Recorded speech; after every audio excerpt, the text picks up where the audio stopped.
Hey, Drew, how you doing? What's up, man? Joe sort of emphasized this simplicity of it all, trying to like you guys locked in on the small things and emphasize playoffs like the regular season. Is that something you've experienced at your past steps, or is that sort of a mentality that's unique to Joe Mazzulla in this run? Um, I think it's unique to this team because I think just partially of based off how well we did during the regular season, how good we feel our team is, uh, and the time we have until the next game or competition. I think before for me it was just about being consistent, which is still a key now, but um, some things are just a little different now. Drew, what is it like guarding Luka Doncic? What is it like guarding Kyrie Irving? It's two of the assignments you'll probably have in the series. It's hard. It's hard, but it's fun. Two of the best scorers in the league. They've been doing it all of their career, and you've seen what they've been doing in the playoffs. They are in a really good groove, not just scoring, but playmaking, making their team better in crucial moments and closeout games and whatever it is. They've been performing very, very great. So it's not going to be easy, but it'll be fun. Hi, Drew. Over here. How you doing, man? What's going on? Hi. Yeah, just to follow up on Bobby a little, just briefly. I know they're different players, different positions, but back in the Minnesota-Denver series, Minnesota had their greatest success by speeding the Joker up. Is that something that you borrow in terms of getting Luka out of his comfort zone without getting too deep?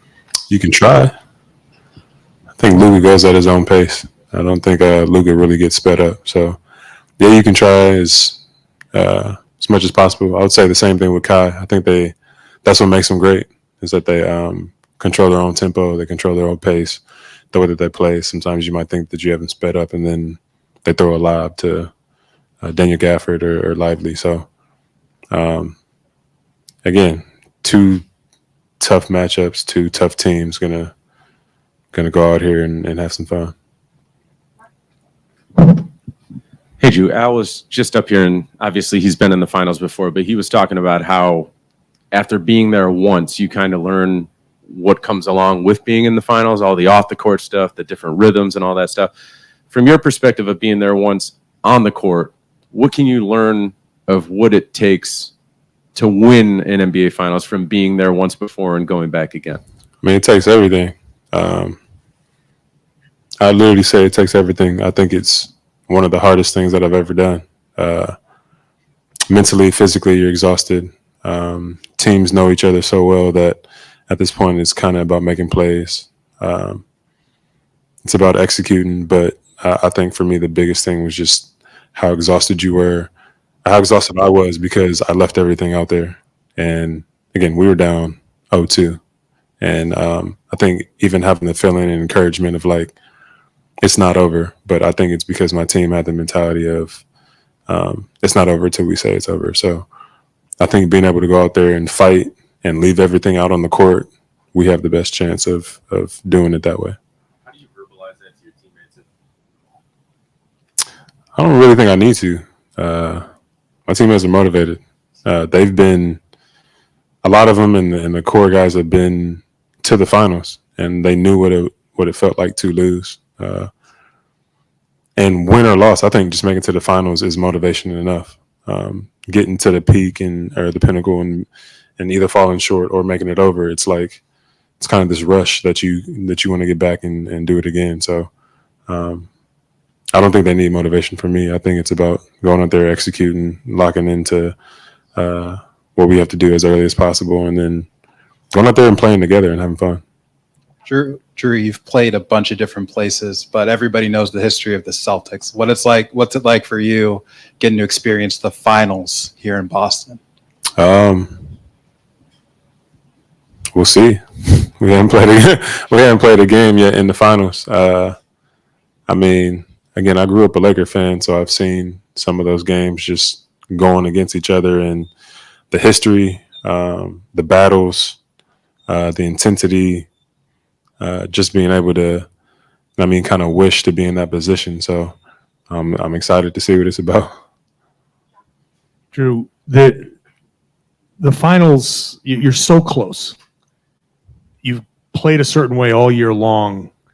When it's this close, how hard is it to keep playing the way you've been playing versus saying, I'm going to go and make, like, we talk about making plays, but like breaking ranks, you know what I mean? Like when you want it so bad, it's like, okay, I'm going to do something extra. How hard is it to avoid that and stick with what's been successful all year long?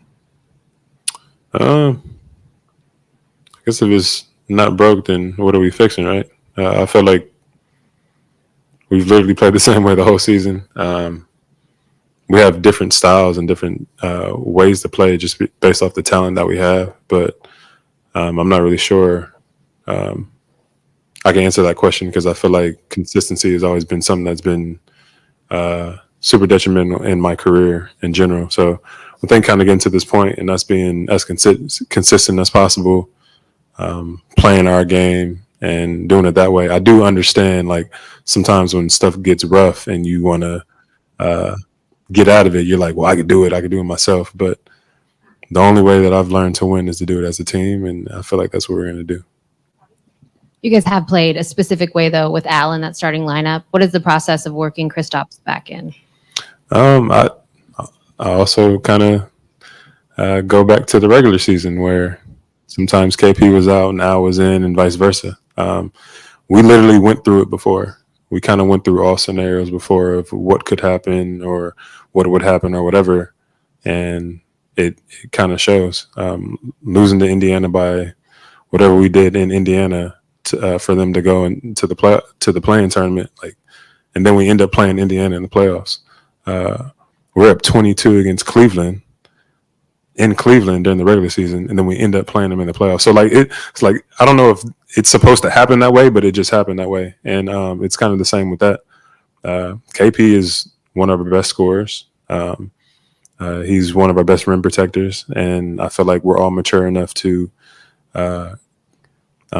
get back in the groove or have him fit right back in whenever he comes back. So, and we do want KP back. We can't wait for him to be back and be a part of this on the court. So, Jrue, Joe was talking earlier about timing and how things just kind of line up, how they're supposed to line up, and it is, you have control over some things. Sometimes you don't.